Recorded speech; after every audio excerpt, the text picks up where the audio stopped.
Esta mañana hablamos desde el verso 9 al verso 13 y hoy en la noche nos vamos a dirigir al verso 35 para que podamos llegar, atención, a una conclusión bien importante, y es la manera como Jesús se relaciona con las personas. Cómo Jesús se relaciona con las personas. Al final nos daremos cuenta que, como dijera la hermana que leyó, bueno, ella sí me acuerda el nombre, la hermana que leyó la palabra hace un rato, ¿cómo es su nombre? Clara, la hermana Clara.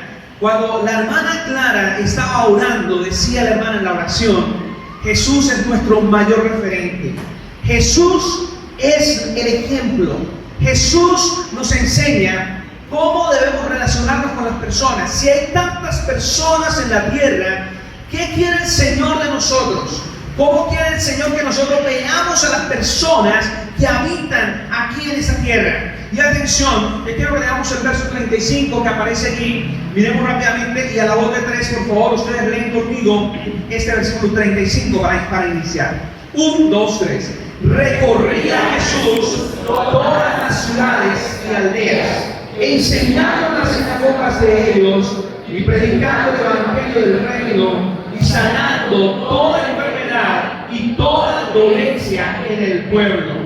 Lo primero que quiero que veamos en esta noche es que Jesús, en relación a las personas que hizo, Jesús obró a favor de las personas.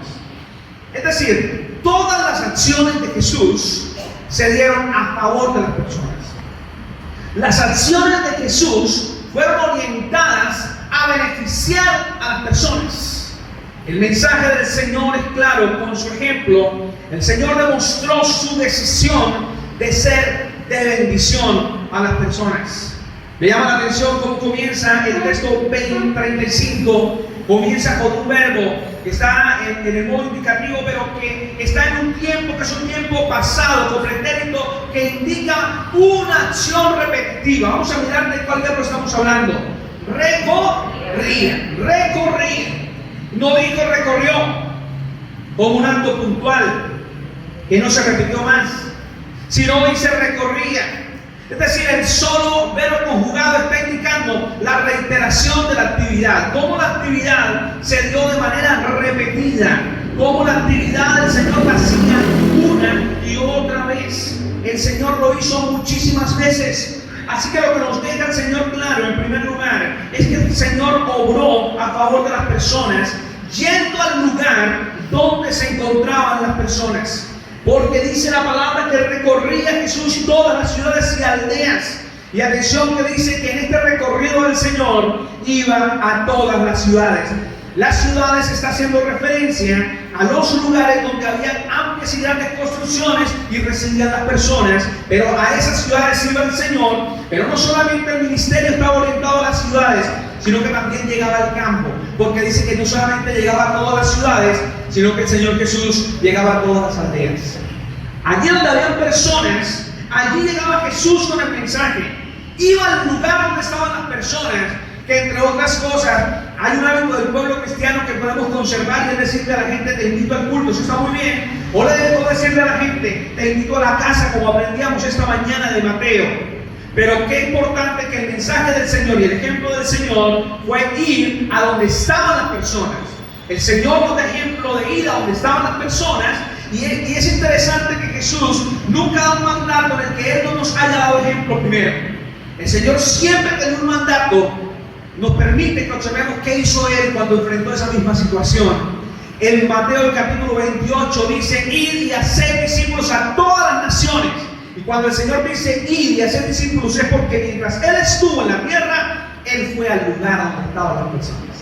El Señor invirtió su tiempo para ir a donde se encontraban las personas, tanto en ciudades como en el sector rural. Allá llegó el Señor, allá caminó el Señor. Ahora, ¿qué más hizo el Señor? Una de las acciones fue ir, yendo al lugar donde se encontraban las personas.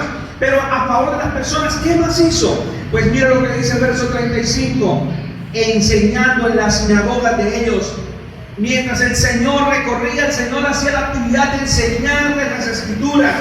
Cuando habla de las sinagogas, habla del lugar donde se encontraban los hermanos para el estudio de la palabra, la interpretación escrituras y dedicaban tiempo para la oración. Allí permanecían los estudiosos de la palabra. Es interesante que cuando Jesús iba a los lugares y había una sinagoga, ahí llegaba el Señor. Al hablar de obrar a favor de las personas, el Señor nos enseña el principio de reunirnos también. Ir al lugar a donde están las personas que estudian la palabra del Señor para pasar tiempo con ellos. Y esto hizo el Señor. Pero miremos el siguiente verbo: enseñando en las sinagogas de ellos. Y también otra acción que hizo el Señor, ¿cuál es? Y predicando el evangelio del reino. Es interesante que el Señor Jesús también predicó el evangelio. Nos manda a predicar el evangelio del Señor, pero da claro ejemplo que Él fue predicador del evangelio. El Señor predica el evangelio. Dice Mateo 4, el verso 17, que cuando Juan fue arrestado, el Señor Jesús comenzó a predicar el evangelio. Oiga, ¿cómo así? El Señor que nos manda a predicar el evangelio y que después a través de su apóstol Pablo dice que no nos avergoncemos del evangelio porque es poder de Dios para la salvación. Él también predicó el evangelio. Cuando hablamos de predicar el evangelio, hablamos de la divulgación pública y abierta del mensaje, de la persona que no teme hablar en cualquier lugar donde encuentre personas, hablarles del Señor sin reserva. Eso hizo el Señor Jesucristo. Predicó el evangelio a favor de las personas. Pero miremos cómo termina el verso 35, que utiliza una acción más para completar el texto y dice: y sanando toda enfermedad y sanando toda ¿qué? Toda dolencia. Es decir, que el Señor, atención, obró a favor de las personas, yendo al lugar donde se encontraban las personas, enseñando la escritura a las personas, predicando el evangelio a las personas y trayendo sanidad integral a las personas. Quiero que observemos la forma como termina el verso 35, que dice que mientras el Señor iba donde estaban las personas, hacía una obra preciosa que era la obra de sanidad. Pero dice, sanando toda enfermedad y toda dolencia. Esta palabra enfermedad que aparece allí y dolencia son términos parecidos, pero no son iguales. Cuando se habla de que el Señor a donde iba sanaba a las personas en enfermedad, está refiriéndose a la sanidad física. Las personas que estaban enfermas de cualquier enfermedad gozaban de parte del Señor la sanidad, el milagro de sanidad que el Señor realiza en todos los tiempos y lo sigue haciendo en el presente. ¿Cuántos están de acuerdo, hermanos? Sigue sanando el Señor en este tiempo y preciso, eso hemos confirmado en nuestro cuerpo en estos días. Que el Señor sigue obrando en el cuerpo de las personas, porque el Señor siempre ha obrado a favor de las personas, de aquellos incluso que los médicos dicen no hay nada que hacer con usted. El Señor demuestra que tiene poder sobre el cuerpo del hombre para sanar, y eso hizo el Señor. Pero luego menciona la palabra dolencias, no la palabra enfermedad, y dice que no solamente sanaba las enfermedades, sino que también sanaba toda dolencia.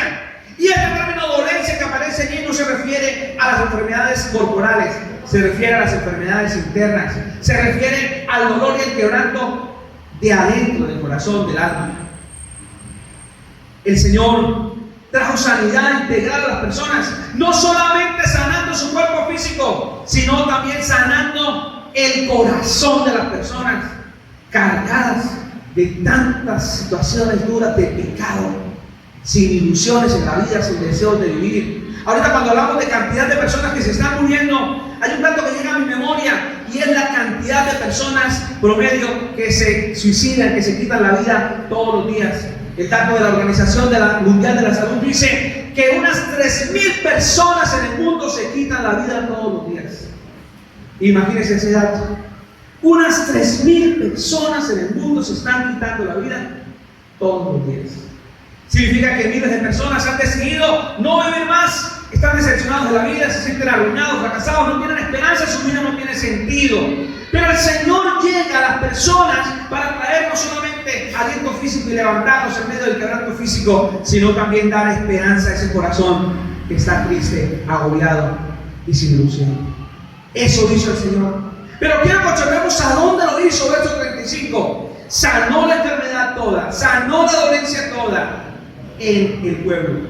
Y el pueblo se refiere a la clase social más baja, a lo que le llamaban la plebe, una comunidad compuesta por habitantes del campo. Muchas veces se trataba de personas extranjeras que no conocían las leyes de su entorno, pertenecían a los curtidores, carniceros, pastores de ovejas y todos los oficios que eran considerados como poca cosa. Los oficios, las labores menores que no eran tan reconocidas socialmente. Esas personas, como en este tiempo, atención a lo que voy a decir, en ese tiempo bíblico también había personas que carecían de oportunidades sociales. También estos eran los que tenían que pasar a Fugia para ser atendidos en el médico. Eran los que tenían que pasar a Fugia para que el gobierno de turno les facilitara sus derechos. Es decir, en ese tiempo, los del pueblo eran las personas consideradas como las más desfavorecidas de la ciudad. Qué importante mensaje de Jesús. Ir a las ciudades y aldeas, pero llegar a las personas del pueblo, a la plebe, a las personas de la clase inferior. A esas el Señor favoreció, trayéndoles sanidad física, trayéndoles esperanza al corazón con el mensaje. Amados, cada vez que Jesús se relacionó con las personas, los bendijo. Cada vez que el Señor Jesús se relacionó con las personas, les trajo esperanza. El ejemplo inicial que Jesús nos deja a través de este versículo es que su acción fue a favor de las personas. Honro a Dios por la vida de mis padres. Honro a Dios porque el ejemplo que recibí de mi padre fue: no maltrate, no agreda, jamás levante la mano contra alguien. Doy gracias a Dios por la vida de mi padre y mi madre, que me enseñaron el respeto a los seres humanos. A mí me enseñaron que nunca atacar a las personas. Incluso me dijeron: cuando lo ataque, corra, corra, corra. Ni siquiera se defienda. Nunca atente contra la integridad física de alguien. Corra. Me enseñaron a correr. Hoy el que corre es llamado como ¿qué? Como cobarde. Pero resulta que a mí me enseñaron a ser valiente corriendo. Porque hay un principio supremo, que es el principio: jamás atente contra alguien. No atente contra alguien. No me enseñaron a atentar contra alguien. Y alabo el nombre del Señor porque es el ejemplo de Jesús. Algunos dicen: no, pero es que en Juan capítulo 12 el Señor atacó a las personas. Revisen la historia y se darán cuenta que no. El Señor volcó las mesas. El Señor sacó a las personas que estaban allí. Pero no hay un solo registro que diga que el Señor les tiró, atentó contra la integridad física de nadie. El Señor siempre levantó al caído. El Señor nunca dispuso a sus siervos para que se prepararan y levantaran armas contra las personas. El Señor capacitó a sus seguidores para que actuemos a la manera de Él, siendo de bendición a las personas. Amados, Jesús obró a favor de las personas. Pero el verso 36 nos muestra un elemento muy importante que no puedo pasar por alto. Y es que Jesús tuvo compasión de las personas. Atención, versículo 36 dice así: y al ver las multitudes, ¿qué dice la palabra? El ejemplo del Señor Jesús es completo, es precioso. Primero nos deja ver que obró a favor de las personas, luego nos deja ver que tuvo compasión de las personas. Dice: porque estaban desamparadas y dispersas como ovejas que no tienen pastor. Mateo dice que el Señor Jesús sintió compasión de las personas. Este término compasión traduce literalmente que se le estremecieron las entrañas. Es decir, es la idea que el Señor sintió un dolor muy profundo. Le dio un dolor interno muy fuerte desde lo más hondo de su ser cuando vio a las personas. Cuando el Señor vio la realidad de las personas. Dice que al ver las multitudes, uno muchas veces interpreta multitudes con poderío. La palabra multitud, uno muchas veces la interpreta como poderío, fuerza. Cuando uno ve multitudes en los estadios, uno dice: oiga, ese cantante lo quiere la gente, lo apoya la gente. Va a haber mucho dinero producto de ese evento, porque mucha gente asistió. Casi siempre la multitud es relacionada con poder, con gran influencia, con prestigio, con honor. Pero me llama la atención que el versículo 36 dice que al ver las multitudes, dice la palabra que al Señor se le estremecieron las entrañas. Al ver las multitudes, el Señor sintió un dolor muy profundo. Ahora quiero que miremos la pluralidad de este término. Si nosotros observamos multitud, la palabra multitud indica, ¿qué indica la palabra multitud? A ver. La palabra multitud, ¿qué indica? Cantidad. Mucha gente, cantidad. Ahora, cuando yo observo la palabra multitud, interpreto que la Biblia está hablando de cantidad de personas. Ahora, la palabra multitud entonces.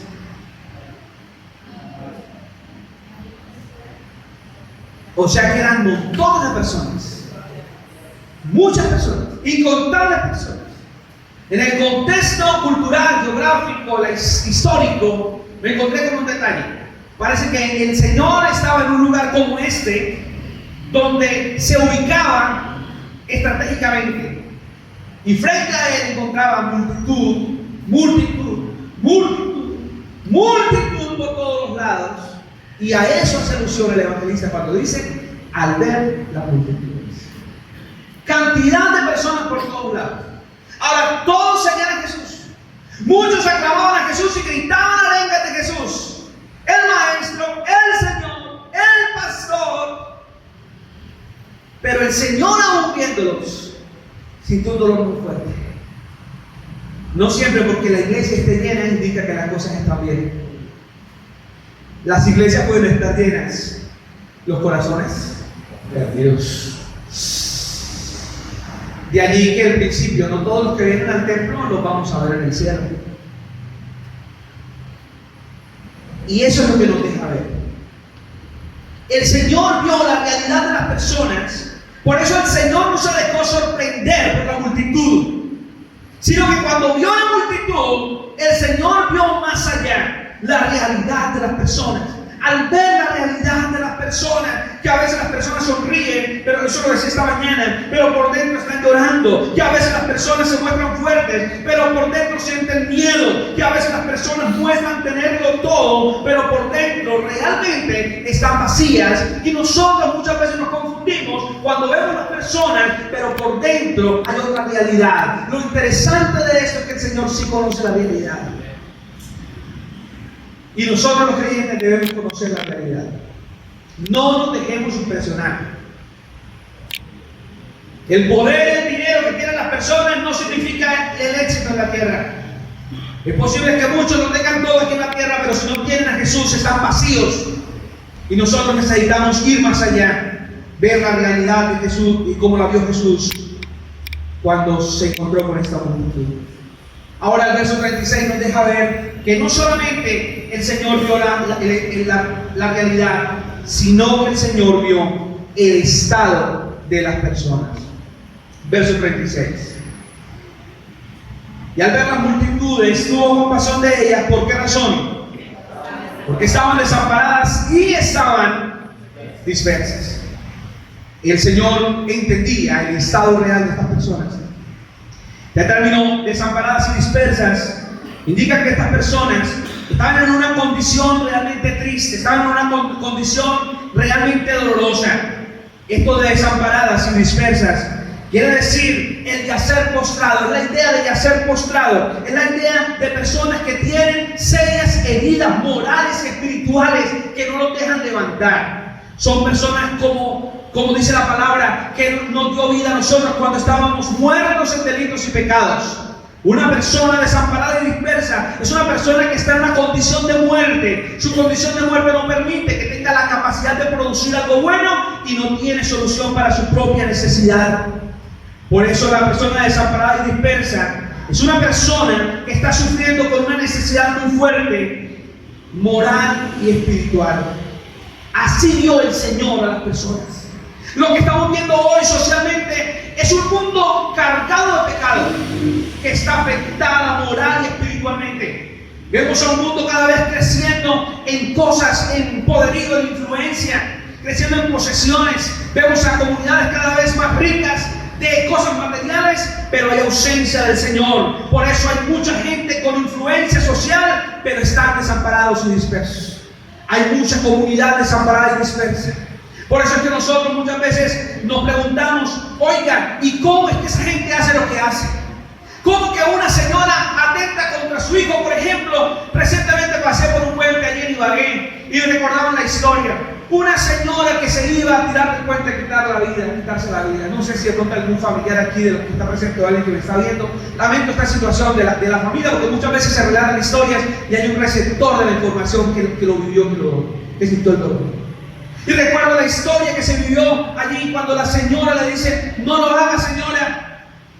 Pero a su hijo decir, yo no quiero, mamá, déjenos al niño, señora, déjenos al niño. Si usted se quiere quitar la vida, al menos déjenos al niño. Y el niño seguía clamando y diciendo, yo no quiero, mamá, yo no quiero morir. haciendo la policía y las personas todo su mayor esfuerzo para que esta señora no se tire de ese puente con su niño. Pero finalmente, esta señora resuelve soltarse y morir con su hijo. ¿Cómo que las mamás están atentando contra la vida de sus hijos? ¿Cómo que los papás están atentando contra la vida de sus hijos? ¿Cómo que los hijos están atentando en ese tiempo contra la vida de los padres? Y tantas cosas que se salen del juicio normal, que no entran en lo normal, la realidad de lo que Dios realmente quiere para la vida del ser humano. ¿Por qué se está perdiendo la cordura y el buen juicio en el hombre? Porque aquel que no tiene a Cristo nunca ha tenido cordura ni buen juicio. Porque todos aquellos que están sin el Señor están como ovejas desamparadas y dispersas. Por eso están en una necesidad moral y espiritual muy profunda. No esperemos que un árbol de mango nos dé manzanas. No esperemos de la gente que no tiene a Cristo que produzca algo bueno. La gente sin Cristo está desamparada, está dispersa, como dice la Escritura. Tiene una necesidad moral y espiritual muy fuerte. Por eso, amados cristianos, no es tiempo de que nos estemos parando a pelear con el compañero de trabajo. Ni tampoco que nos salgamos de la casa a darnos puños con el vecino que de pronto nos arrojó la basura o no nos deja dormir por la bulla de su música. Amados hermanos, es tiempo de poner los pies en la tierra y buscar parecernos a Jesús, quien sintió un profundo dolor porque interpretó el corazón de las personas y fue más allá para no dejarse engañar por lo que veía. El Señor interpretó que en el corazón de esas personas había un profundo dolor y que a menos que sus vidas fueran transformadas, seguirían igual hasta la eternidad. Hermanos queridos, cuando vio el Señor la realidad de las personas, el estado de las personas, dice la Escritura que tuvo compasión de ellas, pero también ¿saben cómo las vio? Las vio desorientadas. Las vio desorientadas. Al ver la desorientación de las personas, el Señor tuvo compasión, porque el verso 36 dice: porque estaban desamparadas y dispersas. ¿Cómo qué? Como ovejas que no tienen pastor. Y eso es lo triste. ¿Cómo ve usted a las personas como clientes? ¿Cómo ve usted a las personas como socios? ¿Cómo ve a las personas como empleados? ¿Cómo ve a las personas como sus servidores? Pues el Señor la vio de una forma correcta, como personas necesitadas. El Señor vio en las personas una necesidad. Por eso cuando alguien llega con violencia a atacarnos, ese momento nos marca, pero esa persona no es lo fuerte que manifiesta con sus brazos y sus puños. Esa persona está reflejando una profunda necesidad del Señor. Estas personas estaban desorientadas. ¿Qué faltaba? Faltaba creyentes que se pararan a ocupar su lugar. No los pastores salidos de los seminarios, no, Señor. Se necesitaba que los creyentes entendieran que a esas ovejas que estaban desamparadas y dispersas había que atenderlas. En este tiempo también había sacerdotes, en este tiempo también había ancianos de las iglesias, en este tiempo estaban los fariseos, los escribas y cualquier persona que tenía control y conocimiento de la Escritura. Pero ¿qué pasaba? Que ninguno de ellos nos estaba cuidando y nos estaba pastoreando. A veces estamos tan encerrados pensando en nosotros que dejamos de ver las necesidades de las personas que están a nuestro alrededor. Hay mucha gente que necesita ser pastoreada. Están como ovejas sin pastor. Si están como ovejas sin pastor es que no tienen dirección. Si están como ovejas sin pastor es que no tienen quien les indique el camino que deben llevar. Hay mucha gente afuera que necesita ser orientada, amados hermanos. El ejemplo de Cristo Jesús es que tuvo compasión de esas personas. Hermanos, el ejemplo de Jesús es maravilloso. Él no se deja impresionar por las cosas. Él ve más allá. Él ve el corazón adolorido y triste de las personas. Jesús se entregó enteramente por las personas. Y en el verso 37 y 38 nos deja otro principio Jesús de ejemplo. Y es que Jesús comunicó, atención, esperanza a las personas. En este tercer principio, Jesús comunicó esperanza a las personas. Lo vemos en el verso 37 y verso 38. Léanlo conmigo, por favor, a la voz de 3, versos 37 y 38. 1, 2, 3. Entonces dijo a sus discípulos: a la verdad la mies es mucha, mas de los obreros pocos. Rogad pues al Señor de la mies que envíe obreros a su mies. Jesús comunicó esperanza. Hay esperanza para esa multitud de personas que están como ovejas sin pastor, desamparadas y dispersas. Hay esperanza. Dejó el Señor un legado a sus seguidores. Dice la Escritura entonces, al ver el profundo dolor de tanta gente perdida, el Señor se dirige a sus discípulos. Les deja un legado. El legado para nosotros. Amados, ¿cómo interpretar, cómo entender que nosotros tenemos en nuestro corazón, en nuestra mente, lo que el mundo perdido necesita? Hoy me dieron como 3 remedios. Y la persona que nos dio los remedios allá mientras almorzábamos habla con convicción. Si usted se toma eso, se mejora. Amados creyentes, somos nosotros los que recibimos el legado. A veces hablamos de los remedios con una convicción tremenda, pero ¿qué del remedio eterno? ¿Qué del remedio que sacia la necesidad espiritual y moral que tiene la gente en este tiempo? Hermanos, esto no lo cambia un cambio de gobierno. Anoche lo veíamos. Esto no lo cambia que las personas entreguen todas sus armas, vengan todos y entreguen las armas.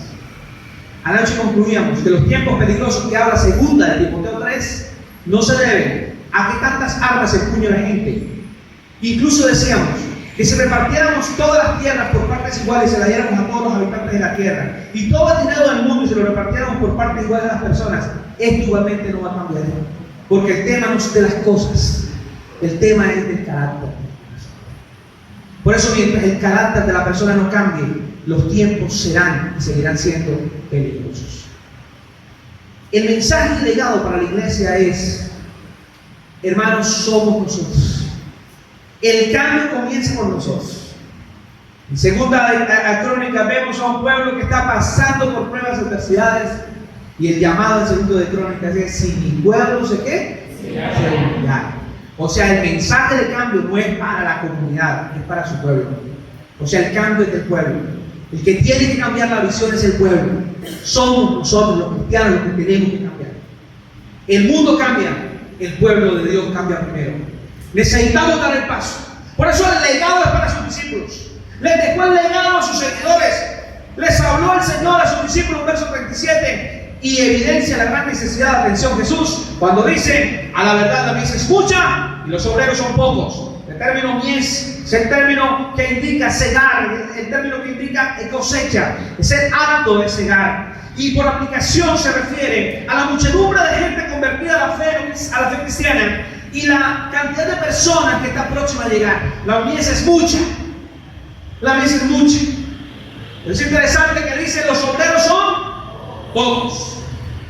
Y eso realmente no es fácil para los que estamos al frente de la obra.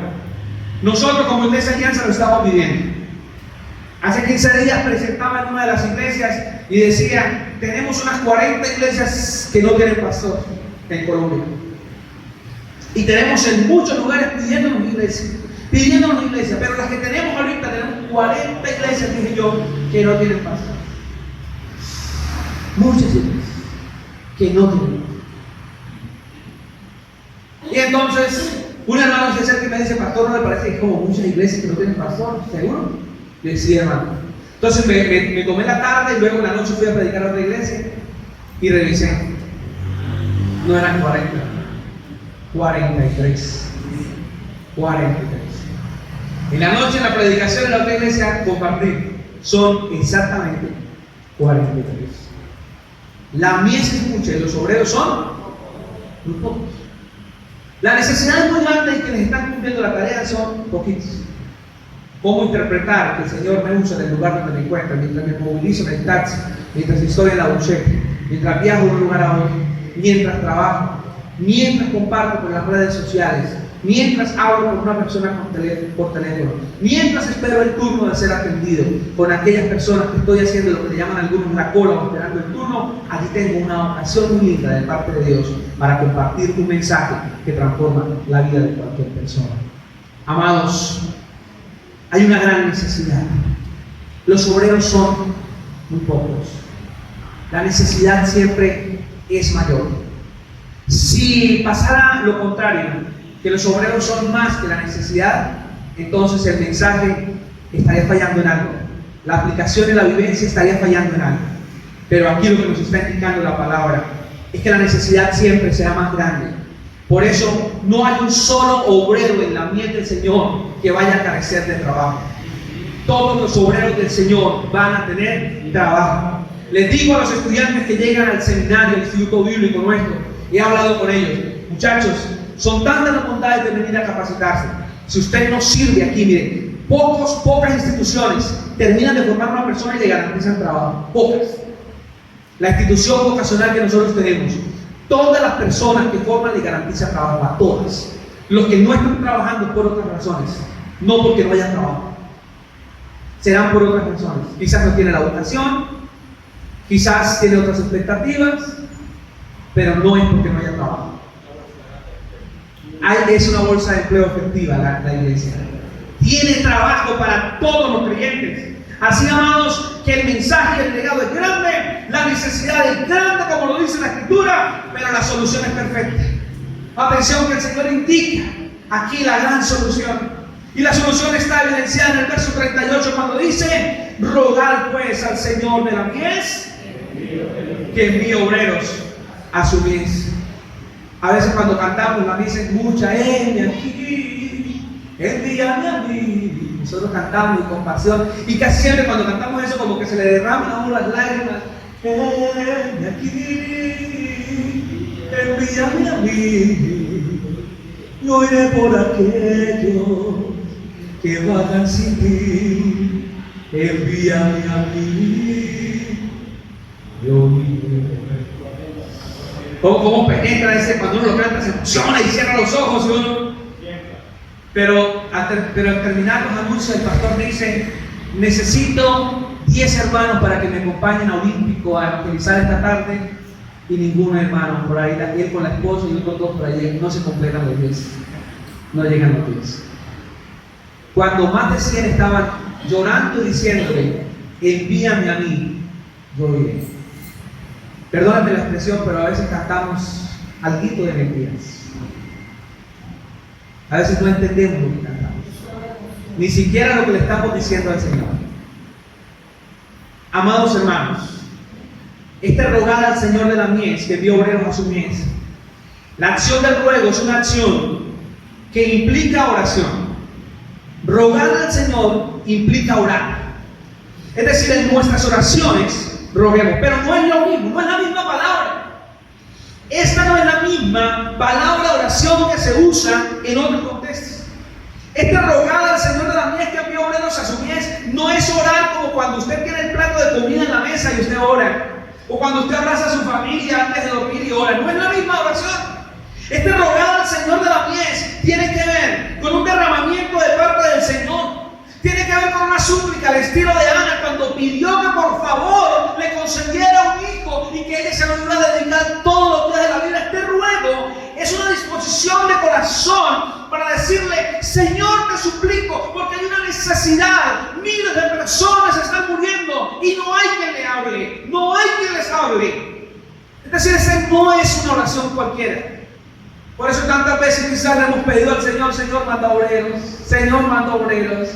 Pero este rogar al Señor de la mies tiene que ver con una súplica distinta, incluso con un derramamiento de corazón delante del Señor. Es una súplica que todo creyente debe hacer. Pero atención, les voy a decir esto que es supremamente importante. Mientras el que ruega a Dios por obreros clama y pide el favor de Dios, el mismo que dobla rodilla está dispuesto a hacer ese obrero. No consigo que alguno doble rodilla pidiendo a Dios que mande obreros y él no esté dispuesto a ir. Creo que todos los que estamos dispuestos a doblar rodillas por suplicar que Dios mande obreros, también debemos estar dispuestos a ir a donde el Señor quiere que vayamos. Quizás muy cerca, quizás ahí donde está el Señor de la venta del aguacate que vi varios días. Ahí, a ese señor que le compro el aguacate. Ahí, quizás es el primer estacionamiento donde yo les necesito ir. Ahí donde el vecino quizás nunca le he compartido. La necesidad es muy grande. Los obreros son pocos. La solución es que roguemos al Señor de la mies, que envió obreros a su mies. Y mientras rogamos, nosotros estaremos dispuestos a ir. El ejemplo de Jesús es maravilloso. Obró a favor de las personas, tuvo compasión por las personas y comunicó esperanza a las personas. Hermanos, Él se dio enteramente por las personas. Primera de Pedro capítulo 3, versículo 8 dice que seamos compasivos con los demás. Hermanos, como Jesús tuvo compasión de las personas, se entregó por las personas, es necesario que nosotros miremos a las personas. Pensemos en el dolor por el que están viviendo muchas personas, la aflicción con la que muchos están marcados por causa del pecado, están sin esperanza. Nosotros tenemos la respuesta a esa necesidad eterna de muchas personas. Vayamos a la gente. No tengamos enemigos por culpa nuestra. Si ya no sean nuestros enemigos, que sean ellos. Pero yo como cristiano no tengo enemigos. Tengo a mi alrededor personas que necesitan que yo les dé a conocer el mensaje salvador. Pido a la iglesia que se ponga de pies. Vamos a rogar al Señor en este momento y vamos a pedirle y suplicarle que por favor nos permita ser esos portavoces del mensaje transformador. Hablemosle al Señor. Padre, en consonancia con el mensaje de esta noche, nosotros nos presentamos delante de ti, Señor, rogando al Señor de la mies que siga enviando obreros a su mies. Quizás tenemos, Señor, para todas las tareas en la tierra, personal suficiente, Señor, para el mal, miles de personas enviadas a hacerlo. Para las funciones comerciales, cualquier cantidad de personas tratando de negociar y de ganar en la tierra. Pero para la misión de alcanzar al perdido, Señor, estamos muy cortos. Nos faltan muchas personas. Y esa es una tarea de no acabar, porque la necesidad es tan grande. Por eso, Señor, es necesario que cada uno, desde la ubicación propia, desde el lugar de trabajo, cada uno, Señor, desde el sitio donde geográficamente le has ubicado, desde allí es el Jerusalén para iniciar la misión. Allí permítanos entender que nuestra familia, nuestros vecinos, compañeros de trabajo, las personas con las que más cercanos nos relacionamos, están necesitando de la palabra, también del testimonio, de la convicción nuestra, que les hablemos, Señor, con toda decisión, convencidos nosotros, Señor, que ese mensaje nuestro es suficiente para transformar sus vidas. Señor, lo decíamos esta mañana, contentos de pertenecer a una misión que por 100 años se ha conservado, Señor, predicando la palabra sin una sola división, contentos de pertenecer a una comunidad cristiana con una doctrina sana, pero muy retados, porque sentimos, Señor, que nos toca dar pasos, Señor, más grandes, pasos como estos de retos por tu palabra, de poder entender nuestro lugar, Señor, en la tierra, cuando, Señor, vemos que la demanda es mayor que la cantidad de obreros dispuestos. Oro, Padre, en el nombre de Cristo, para que despiertes el ánimo en el niño, el adolescente, el joven, el adulto, el anciano, aquel hermano, Señor, que pensó que ya lo había dado todo. Quizás, Señor, es tiempo de reflexionar muy sinceramente que mientras no haya partido de la tierra, hay mucho más por hacer. Hay mucho trabajo y mucha tarea más por cumplir. Por eso, Señor, permítenos entender a todos que somos responsables de comunicar el mensaje. Padre, de manera especial quiero suplicar para que permitas a este grupo de creyentes que hoy compartimos el mensaje, que podamos ver a las personas que nos rodean como personas que necesitan de tu palabra. No nos permitas verlos como un problema. No nos permitas ver más allá de su pecado. Permítenos verlos a todos como necesitados. Y nosotros tenemos, Señor, la respuesta a su necesidad eterna. Danos la valentía, Señor, para hablarles. Danos la estrategia para entrar, para llegar, para poder, Señor, compartir la palabra. Y los frutos, Señor, los seguiremos viendo. Porque, Señor, este es un trabajo que tiene frutos asegurados. Porque nosotros cumplimos, Señor, lo que nos corresponde. Y la conversión es una obra tuya, Señor, completamente. Por eso, Señor, yo sembré a Apolo, pero el crecimiento, dice la palabra, lo da el Señor. Por eso la obra y la acción nuestra, Señor, llega hasta un límite. Permítenos hacer lo que nos corresponde, pero la obra transformadora, Señor, seguirá siendo tuya. Por eso aquí la gloria, aquí el honor, porque sigues transformando miles de personas. Llévanos a ser sensibles a la necesidad y a ser compasivos con las personas que nos rodean. En Cristo Jesús, amén y amén. Muchas gracias por la atención, que el Señor nos ayude. Pueden sentarse.